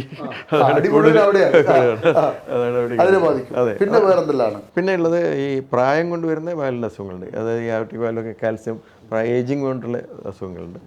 പിന്നെ ഈ ഹാർട്ടിലെ ഇടിപ്പ് വ്യത്യാസങ്ങൾ, അത് അരിത്മിയാസ് എന്ന് പറയും. അതൊരു സെപ്പറേറ്റ് സ്പെഷ്യാലിറ്റിയാണ്. അതിൽ നമ്മൾ നേരത്തെ പറഞ്ഞ മാതിരി പേസ് മേക്കർ അല്ലാതെയുള്ള ചില ഡിവൈസസ്, ഈ പെട്ടെന്ന് ഹാർട്ട് ബീറ്റ് വളരെ ഫാസ്റ്റായിട്ട് ബീറ്റ് ആയിട്ട് കൊലാപ്സ് ചെയ്യുന്ന ആൾക്കാരുണ്ട്. ഹാർട്ട് മസിലിനോ അല്ലെങ്കിൽ രക്തക്കുഴലിനോ ഒന്നും അസുഖമില്ലാതെ. അത് അങ്ങനെയുള്ളതൊക്കെ ഈ അരിത്മിയാണ്. അപ്പോൾ അതിൽ ഈ പേസ് മേക്കർ പോലുള്ള ചില ഡിവൈസ്, ഇംപ്ലാന്റബിൾ കാർഡിയോവർട്ടർ ഡീഫിബ്രിലേറ്റർ, നമ്മൾ കാരണം അതൊക്കെ ഷോക്ക് കൊടുത്താൽ മാത്രം കറക്റ്റ് ചെയ്യാൻ പറ്റുന്ന അരിത്മിയാണ്. അപ്പോൾ ഉള്ളിൽ ഇൻറ്റേർണൽ ഷോക്ക് കൊടുക്കുന്ന സാധനമാണ് ഈ കാർഡിയോവർട്ടർ ഡീഫിബ്രിലേറ്റർ. പിന്നെ ഹാർട്ട് മസിലിന് വീക്ക്നെസ് വരുന്നവർക്ക് മരുന്ന് കൊണ്ടൊന്നും ഇഫക്റ്റ് ഇല്ലെങ്കിൽ അതിന് ഈ ഒരു പേസ് മേക്കർ പോലെയുള്ളൊരു ഡിവൈസ് കൊണ്ട് ഹാർട്ടിൻ്റെ പമ്പിങ് കൺട്രോൾ ചെയ്യാൻ പറ്റും. അതാണ് ഹാർട്ട് സംരക്ഷിക്കാനുള്ള എല്ലാ സംവിധാനവും നമ്മുടെ കയ്യിൽ ഒരുപാടുണ്ട്. ഏത് നിലക്കും നമുക്ക് സംരക്ഷിക്കാൻ സാധിക്കും. അവസാനത്തെ ഓപ്ഷൻ കാർഡിയക് ട്രാൻസ്പ്ലാന്റ് ആണ് ചില അസുഖങ്ങളിൽ. അതൊക്കെ ഇപ്പോൾ എത്ര ശതമാനം നടക്കുന്നുണ്ട്? ഇപ്പം നടക്കുന്നുണ്ട്. നമ്പേഴ്സ് ഇപ്പോൾ ഈ കുറച്ച് ഓർഗൻ ഡൊണേഷന് റെസ്ട്രിക്ഷൻ ഉള്ളതുകൊണ്ട് മാത്രമേ ഇപ്പോൾ കേരളത്തിൽ കടാവറിക് ട്രാൻസ്പ്ലാന്റേഷൻ അത്ര പോപ്പുലർ അല്ല, ഇപ്പോൾ അലൗഡ് അല്ല ലീഗലി. അതുകൊണ്ട് പക്ഷെ പുറത്ത് നടക്കുന്നുണ്ട്. പക്ഷെ ഇവിടെ എന്നാലും ഈ കടാവരിക്കല്ല, അണ്ടർലേറ്റഡ് കടാവരിക്കേ പറ്റുള്ളൂ. ഇപ്പം പെട്ടെന്ന് ആക്സിഡന്റ് ആയിട്ട്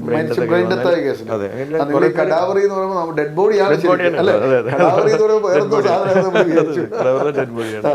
അപ്പോൾ അങ്ങനെ ഈ ട്രാൻസ്പ്ലാന്റ് വെയിറ്റിംഗ് ലിസ്റ്റ് തന്നെ കുറേ ഉണ്ട്. അപ്പോൾ അവർ ആ വെയിറ്റിംഗ് ലിസ്റ്റിൽ നിന്ന് ആൾക്കാർ ഇങ്ങനെ ഒരു ഓർഗൻ കിട്ടാൻ സാധ്യത ഉണ്ടെങ്കിൽ അവരെ അറിയിച്ചിട്ട് ആ ലിസ്റ്റിൽ നിന്നുള്ള പ്രയോറിറ്റി കൊടുത്തിട്ട് ചെയ്യുന്നത്. നമുക്ക് ഇപ്പം ഈ ഇന്ത്യയിലെ തന്നെ നമ്പർ 1 മെഡിക്കൽ ഗ്രൂപ്പാണല്ലോ ഈ Krishna institute of medical science. കണ്ണൂരിൽ ശ്രീചന്തായിട്ട് അത് മാറിക്കഴിഞ്ഞു, ശ്രീചന്ദ് കിംസായി മാറിക്കഴിഞ്ഞു.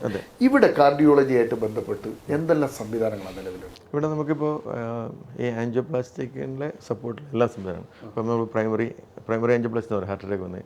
അപ്പോൾ അതിൻ്റെ കൂടെ വരുന്ന പിന്നെ മറ്റുള്ള ആൻജിയോപ്ലാസ്റ്റി കാൽസ്യം ഡെപ്പോസിറ്റിൽ കാൽസ്യം ട്രീറ്റ് ചെയ്യാനുള്ള റോട്ടാബ്ലേഷൻ ഉണ്ട്. പിന്നെ നമുക്ക് ഇതിൻ്റെ ഉള്ളിലൂടെ നോക്കുന്ന അൾട്രാസൗണ്ട് ഇൻട്രാവെസ്കുലർ അൾട്രാസൗണ്ട് എന്ന് പറയും, ഇമേജിങ്. കൊറോണറി ആർട്ടിൻ്റെ ഉള്ളിലൂടെ ഒരു ക്യാമറ പോലെ കത്തീറ്റർ എടുത്തിട്ട് ഇമേജ് ചെയ്യാൻ പറ്റിയ സംവിധാനമുണ്ട്. പിന്നെ മറ്റുള്ള ഇത് വേണ്ടി വരികയാണെങ്കിൽ നമുക്കിപ്പോൾ നമ്മളിവിടെ ഈ ട്രാൻസ്കത്തീറ്റർ വാൽവ്, കീഹോളായിട്ട് വാൽവ് 2 കേസ് നമ്മൾ ചെയ്ത് കഴിഞ്ഞു. അത് നമുക്ക് അതൊക്കെ ആ മെഷീനൊന്നും ഇവിടെ വേണ്ട. ആ സാധനം അങ്ങനെ ഒരു കേസ് വന്നാൽ നമുക്കതിവിടെ ചെയ്യാൻ പറ്റും. അങ്ങനെ ഹൃദയവുമായി ബന്ധപ്പെട്ട് ബൈപ്പാസ് ഒഴിച്ച് ബൈപ്പാസ് ഉണ്ട്, ബൈപ്പാസ് ഉണ്ട്, ബൈപ്പാസ് വാൽവ് റീപ്ലേസ്മെന്റ്. അപ്പോൾ ഹൃദയവുമായി ബന്ധപ്പെട്ട പിന്നെ ഈ അയോർട്ടിക് അന്യൂറിസം എന്ന് പറയും, അയോർട്ട നോർമൽ അധികം ഡയലേറ്റ് ചെയ്തിട്ട് വരുന്നത്, അതിന് നമ്മൾ ഉള്ളിലൂടെ സ്റ്റെന്റ് ഗ്രാഫ്റ്റ് വെക്കുക, അതും കീ ഹോളായിട്ട്. അങ്ങനെയുള്ള 2 കേസ് നമ്മളിവിടെ ചെയ്തു, അതും ചെയ്യാൻ സംവിധാനമുണ്ട്. ഈ ഹൃദ്രോഗികളുടെ എണ്ണം താങ്കളുടെ തുടക്കകാലം മുതൽ ഇപ്പോൾ തുടക്കത്തിലുള്ളതിനേക്കാൾ എണ്ണം കൂടിയിട്ടുണ്ട്. എന്തുകൊണ്ടാണ് കാരണം? ഒന്ന് നമ്മുടെ ജീവിതശൈലിയെല്ലാം പറയുന്നത് പ്രധാനമായിട്ട്. അതേപോലെ ഒന്ന് വെയിറ്റ് കൂടുതലൊന്ന്, വെയിറ്റ് കൂടുതലിനേക്കാളും വ്യായാമമില്ലാത്ത ജീവിതശൈലി. ഈ വ്യായാമം എന്ന് പറഞ്ഞാൽ സർ ഇപ്പം ഈ ജിമ്മിൽ പോകുന്ന 20 വയസ്സുകാരൻ വരെ അവിടെ കുഴഞ്ഞു ഗുണം വരും. അല്ല, അത് നമ്മൾ എക്സൈറ്റ് ചെയ്യുമ്പോൾ നമ്മളിപ്പോൾ ഒരുപാട് എക്സൈറ്റ് ചെയ്യുന്നതല്ല. പലപ്പോഴും സംഭവിക്കുന്ന ആൾക്കാർ നമുക്ക് നമ്മുടെ ഒരു എക്സസൈസ് കപ്പാസിറ്റി അറിയാതെ അതിൽ ഉപരിയായിട്ട് കപ്പാസിറ്റി എങ്ങനെ അറിയും? അത് നമ്മൾ പല മാനദണ്ഡം. ഒന്ന് നമ്മുടെ സബ്ജക്റ്റീവ് ഫീലിംഗ് ആണ്. നമുക്ക് ഒരുപാട് കതപ്പ് വരാൻ പാടില്ല എക്സസൈസ് ചെയ്യുമ്പോൾ. ഒരു മോഡറേറ്റ് ഇൻറ്റൻസിറ്റി അല്ലെങ്കിൽ ഹൈ ഇൻറ്റൻസിറ്റി. മോഡറേറ്റ് ഇൻറ്റൻസിറ്റി നമുക്ക് എക്സസൈസ് ചെയ്യുമ്പോൾ തന്നെ നമുക്ക് സംസാരിക്കാൻ പറ്റും. കണ്ടിന്യൂസ് അല്ലെങ്കിലും ഒരു ബ്രേക്ക് ചെയ്തിട്ടെങ്കിൽ സംസാരിക്കാൻ പറ്റും. നമുക്ക് സംസാരിക്കാൻ പറ്റാത്തൊരവസ്ഥയിൽ എക്സസൈസ് ചെയ്യാൻ പാടില്ല. പിന്നെ നമ്മൾ ഹാർട്ട് റേറ്റ് നോക്കാം. ഹാർട്ട് റേറ്റ് നമുക്ക് എത്രത്തോളം ഹാർട്ട് റേറ്റ് ആവാം, നമുക്കൊരു ടാർഗറ്റ് ഹാർട്ട് റേറ്റ് എന്ന് പറയും. നമ്മൾ 220 മൈനസ് അവർ ഏജ്, അതാണ് ടാർഗറ്റ് ഹാർട്ട് റേറ്റ്. അതിൻ്റെ ഒരു 75 to 85% വരെ നമ്മൾ എയിം ചെയ്യാൻ പാടുള്ളൂ എക്സസൈസ് ചെയ്യുമ്പോൾ. അതിലധികം ഹാർട്ട് റേറ്റ് കൂടെ സാധാരണക്കാരൻ്റെ ഹാർട്ട് റേറ്റ് മനസ്സിലായി. അല്ല, ഇപ്പം എല്ലാ മെഷീനിലും ഹാർട്ട് റേറ്റ് എല്ലാവർക്കും സാധാരണ നടക്കും. ശാസ്ത്രീയമായിട്ട് തന്നെ ചെയ്യണം. നമ്മൾ ഒരുപാട് എക്സസൈസ് ഐഡിയലി നമ്മളൊരു ഹെവി എക്സസൈസ് ചെയ്യാൻ പ്ലാൻ ഉണ്ടെങ്കിൽ അതിന് മുമ്പേ നമ്മൾ ഫിറ്റ്നസ് ടെസ്റ്റിംഗ് ചെയ്യണം, എന്നിട്ടേ ചെയ്യാവുള്ളൂ. അതെ, നമ്മൾ ഇപ്പം കാർഡിയോളജി വെച്ചാൽ ECG ഒക്കെ ഒരു ട്രെഡ്മിൽ ടെസ്റ്റ് ചെയ്തിട്ട് നമുക്ക് എത്രത്തോളം എക്സസൈസ് ചെയ്യാൻ പറ്റുന്നതാണ്. അത് നമ്മൾ തീരെ അക്കസ്റ്റംഡ് അല്ലെങ്കിൽ പെട്ടെന്ന് തന്നെ ഹൈ ഇൻറ്റൻസിറ്റി എക്സസൈസ് പോകാൻ പാടില്ല, ഗ്രാജുവലായിട്ട് പോകാം. ഒരു ശരാശരി മനുഷ്യൻ എന്ത് എക്സസൈസാണ് ഇതൊന്നും ചെയ്യാത്തൊരു മനുഷ്യൻ, ഈ പറയുന്ന അക്കാഡമിക് ബാക്ക്ഗ്രൗണ്ട് ഇല്ല, ഈ പറയുന്ന ടെസ്റ്റുകളൊക്കെ നടത്തി ഒരു എക്സസൈസ് ചെയ്യാനൊന്നും പറ്റാത്ത ഒരു സാധാരണക്കാരൻ, ഇത് നിങ്ങൾ പറയുന്ന നമ്മൾ വളരെ പ്ലാൻഡ് ആയിട്ട് ജീവിതം കൊണ്ടുപോകണം, ഇത്ര കാലം ജീവിക്കുക, അതെല്ലാം വിചാരിച്ച് കിടക്കുന്ന മനുഷ്യൻ, ഒരു സാധാരണ മനുഷ്യൻ ശരാശരി അവൻ്റെ ഒരു ശാരീരിക ക്ഷമത നിലനിർത്താൻ അവൻ എന്തൊക്കെ ചെയ്യണം? വളരെ ലളിതമായ രീതി. നമ്മൾ സാധാരണ പറയാം ഒരു moderate intensity exercise 30 to 60 minutes per day, at least 5 days a week. അതാണ് അതിന്. അതായത് മോഡറേറ്റ് ഇൻറ്റൻസിറ്റി ബ്രിസ്ക് വാക്കിംഗ്. അത് ഏകദേശം നമ്മൾ ഒരു 6 km/h വരുന്ന സ്പീഡ്, അതായത് 1 കിലോമീറ്റർ 10 മിനിറ്റിൽ ചെയ്യാൻ പറ്റുന്ന സ്പീഡ്. അങ്ങനെ ഒരു 3-4 കിലോമീറ്റർ 10 മിനിറ്റിൽ നടത്താൻ പറ്റുന്ന സ്പീഡ്. അതെ 40 മിനിറ്റ്. അതെ. ഇപ്പോൾ കുറച്ച് യങ്ങാണ്, നമുക്ക് നല്ല ഹെൽത്തിന് കുറച്ച് ജോഗിങ് ചെയ്യാം ഇടയ്ക്ക്, കണ്ടിന്യൂസ് അല്ലെങ്കിൽ ഇൻ്റർമീഡിയൻ്റ് ആയിട്ട് ജോഗ് ചെയ്യാം. പിന്നെ നടക്കാൻ അങ്ങനെ പറ്റാത്തവർക്ക് ലിഷർ ഗെയിംസ് കളിക്കുന്നത്, ഇപ്പോൾ ഷട്ടിൽ, ബാഡ്മിൻ്റൺ അല്ലെങ്കിൽ ഫുട്ബോൾ അങ്ങനെ കളിക്കുന്നവർക്ക് അത് കളിക്കാം. പിന്നെ വീട്ടിൽ ട്രെഡ്മില്ലോ മെഷീനൊക്കെ ഉണ്ടെങ്കിൽ ഈ സ്പീഡിൽ, ഇതിലധികം സ്പീഡിൽ പോകേണ്ട ആവശ്യമില്ല. ആ സ്പീഡിൽ നമുക്കൊരു half an hour to 40 minute 10 minute നടന്നാൽ അതൊരു 4 കിലോമീറ്റർ കിടക്കാം. അത്രേ ആവശ്യം. ഒരു ശരാശരി മനുഷ്യന് അതേ വേറെ മസിൽ വലിപ്പിക്കാൻ നടന്നാലാണ് ഈ കുഴപ്പം വരുന്നത്. ഒരു പുതിയ റെക്കമെൻഡേഷൻ വെച്ചിട്ട് നമ്മൾ muscle building, muscle mass preserve ചെയ്യാൻ വേണ്ടിയിട്ട് നമുക്ക് ഒരു മോഡറേറ്റ് ലെവലിൽ വെയിറ്റ് ട്രെയിനിങ് ആവാം. അത് നമ്മുടെ ഒരു ബോഡി ജനറൽ ഹെൽത്തിനെ കുറച്ച് ഇമ്പ്രൂവ് ചെയ്യും. ശാസ്ത്രീയമായ രീതിയിൽ നിർദ്ദേശം കൊടുക്കാനുള്ള ഒരു സംവിധാനം നമുക്ക് നിലവിലുണ്ടോ? അതാണ് എൻ്റെ ചോദ്യം. കണ്ടിട്ട് ഇത് നടക്കൂല്ലോ. അതെ, ഇപ്പം അങ്ങനെ ശരിക്കും ഇല്ല. കാരണം ഈ ജിമ്മിൽ തന്നെ പോയാൽ ഓരോ ട്രെയിനർ ഓരോ തരത്തിൽ പറയും. അതും മാക്സിമം ട്രെയിൻ ചെയ്യിക്കാൻ ശാസ്ത്രീയമായി ഇല്ല. ശരിക്കും അത് ആവശ്യം. അതിനെന്താണ് ചെയ്യേണ്ടത്? ശരിക്കും ഒരു ജിമ്മിൽ ശരിക്കൊരു ഫിസിഷ്യന്റെ ഒരു സേവനം ആവശ്യമില്ലെങ്കിൽ വളരെ നല്ലതാണ് അല്ലേ? അതെ. ഈ വരുന്നവൻ എന്താ ചെയ്യുന്നത്? അവൻ വരുന്നു, ട്രെയിനർ അവന്റെ ഒരു ധാരണ വെച്ചിട്ട്, അവന് വേറെ മെഡിക്കൽ ബാക്ക്ഗ്രൗണ്ട് ഒന്നുമില്ല, അവൻ ഈ കസരത്ത് കളിച്ച ബാക്ക്ഗ്രൗണ്ട് ആയിട്ടാണല്ലോ ഉണ്ടായത്. അപ്പൊ അതിനപ്പുറത്തേക്ക് ഒരു കാര്യങ്ങൾ കാണണമെങ്കിൽ ഒരു ഫിസിഷ്യന്റെ സേവനം വേണ്ടേ? മിനിമം ഒരു MBBS കാരനെങ്കിലും വേണ്ടേ? നല്ലത്. അവരൊരു പ്രോപ്പറായിട്ട് എഡ്യൂക്കേറ്റ് ചെയ്ത MBBS അല്ലെങ്കിൽ ഫിസിഷ്യനോ ഉണ്ടെങ്കിൽ അവരുടെ ഒരു അഡ്വൈസ് കൂടി ഉണ്ടാവുന്ന നല്ല ടെസ്റ്റുകളൊക്കെ നടത്തി കാര്യങ്ങൾ നടത്തി. എങ്ങനെയുണ്ട് ഇത്രയും കാലത്തെ ജീവിതം? 35 വർഷമായി. എങ്ങനെയാണ് ഈ 35 വർഷത്തിനിടയിലുള്ള ഓർമ്മകൾ മനസ്സിൽ വരുന്നത്? ചെറിയ കാലമല്ല, 3-15 മുമ്പ് താങ്കൾ ഡോക്ടറായി തുടങ്ങുന്ന കാലം ഇന്നത്തെ ഹൈടെക് യുഗമല്ല. പയ്യന്നൂരിൽ താങ്കൾ പ്രാക്ടീസ് ചെയ്യുന്ന കാലം ഇന്നത്തെ ഹൈടെക് അല്ല, പയ്യന്നൂരും ഹൈടെക് അല്ല അല്ലേ? എങ്ങനെയാണ് ഫീൽ ചെയ്യുന്നത്? ഞാൻ ശരിക്കും പ്രാക്ടീസ് തുടങ്ങിയപ്പോൾ നമ്മുടെ ഒരു ഫാമിലി ഫിസിഷ്യൻ സീനിയർ അച്ഛൻ്റെ കണ്ടംപററി ഒരാളുണ്ടായിരുന്നു. അപ്പോൾ അങ്ങേര് ഞാൻ 25 വർഷമായി പ്രാക്ടീസ് ചെയ്തത്. അപ്പോൾ ഞാനിങ്ങനെ 25 വർഷം എങ്ങനെയാണ് ഒരാൾ പ്രാക്ടീസ് ചെയ്യുക എന്നുള്ളൊരു തോന്നലായിരുന്നു. പക്ഷേ നമ്മൾ പ്രാക്ടീസ് ചെയ്തുകൊണ്ടിരിക്കുമ്പോൾ നമുക്കത് ഫീൽ ചെയ്യില്ല. പിന്നെ നമ്മൾ ആ പ്രൊഫഷൻ എൻജോയ് ചെയ്യുകയാണെങ്കിൽ, അപ്പോൾ ഞാനല്ല ഇത്രയും ബിസി, ചിലപ്പോൾ ഞാൻ 10-16 മണിക്കൂറൊക്കെ വർക്ക് ചെയ്യാറുണ്ട്, എന്നാലും എനിക്കത് മടുക്കാറില്ല. പക്ഷെ അത് ആൾക്കാർ എങ്ങനെ എടുക്കുമെന്ന് നമുക്കറിയില്ല. പക്ഷേ ഒരുപാട് ആൾക്കാർ എൻ്റെ ഈ 89 ഞാൻ പ്രാക്ടീസ് തുടങ്ങി ഇത്രയും കാലം ഇപ്പോഴും അന്ന് തൊട്ടുള്ള പലരും എൻ്റെ ഫോളോ അപ്പിൽ ഇപ്പോഴും ഉണ്ട്. അവർ ഇൻഡിവിജ്വൽസ് ഉണ്ട്, സർവൈവ് ചെയ്ത ഇൻഡിവിജ്വൽസ്, അവരുടെ ഫാമിലി എല്ലാവരും ഉണ്ട്. അത് നമുക്കൊരു സാറ്റിസ്ഫാക്ഷനാണ്. വിദേശത്തിടക്ക് പോയിരുന്നു അങ്ങനെ വിദേശത്ത് പോകാൻ തോന്നി? ആ സമയത്ത് ഒരു ബ്രേക്ക് വേണം തോന്നി, അങ്ങനെ പോയതാണ്. ഇടയ്ക്ക് ബ്രേക്ക് വേണമെന്ന് തോന്നുകയാണ് ഈ പണി മുഴുവൻ എടുക്കുന്നത്. MD ആയിരിക്കുമ്പോൾ ബ്രേക്ക് വേണമെന്ന് തോന്നി, കാർഡിയോളജിസ്റ്റ് ആയിരിക്കുമ്പോൾ ബ്രേക്ക് വേണമെന്ന് തോന്നി നേരെ വിദേശത്തേക്ക് പോയി. ബ്രേക്ക് വേണം തോന്നി ഉടൻ പോയി കളയും. ഖത്തറിൽ എങ്ങനെ ഉണ്ടായിരുന്നു? ഖത്തറിൽ മിംസിൽ തന്നെയാണോ?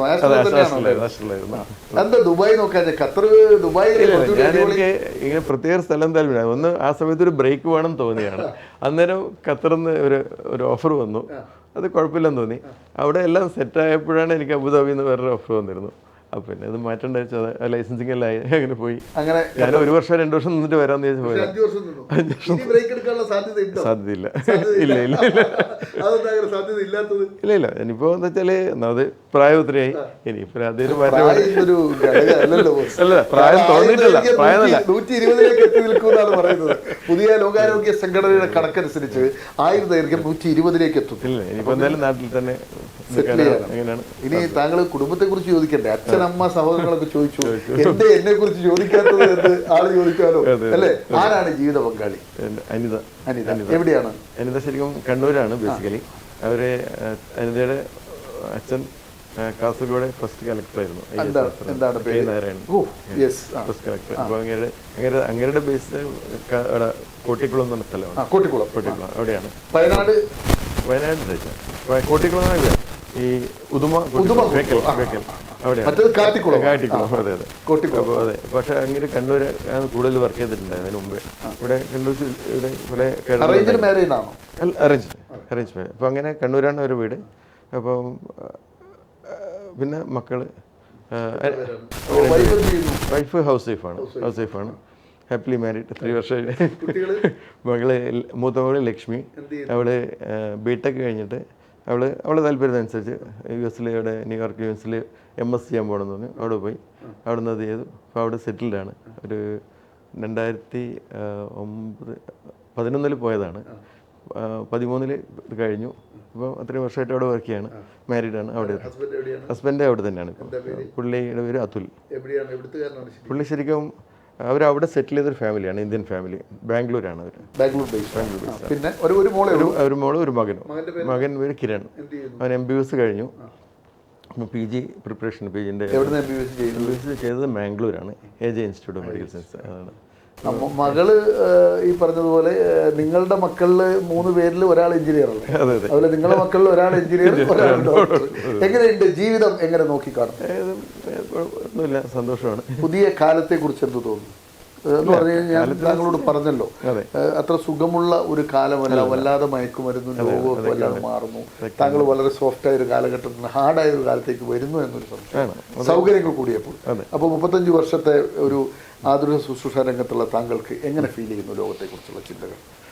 അല്ല, ലോകത്തെക്കുറിച്ച് ഈ ഒരു മാറ്റങ്ങളൊക്കെ നമുക്കും മാനസികമായിട്ട് കുറച്ച് വിഷമമുണ്ട്.